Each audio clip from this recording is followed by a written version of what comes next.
these last 2 years, 2.5 years, it's been kind of a doozy for most of us, right?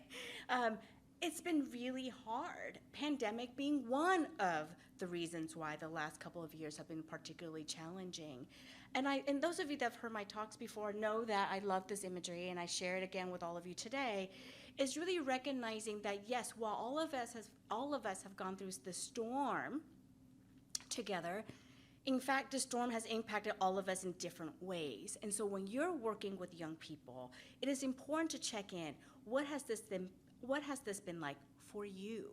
And allow them to define to you what it's been like, and to not make any assumptions and not to make any judgments just by face value. Yes, everybody's been online learning. Yes, everybody's done some sort of hybrid, but beyond that, how has this individual been impacted? How has their family unit been impacted? It's important to ask follow-up questions. And I won't ask all of you to respond now, but it might be good for you to take a moment of self-reflection of what has it been like for you? Are you someone who has been really well-resourced and was able to stand all the bumps and waves and during the storm?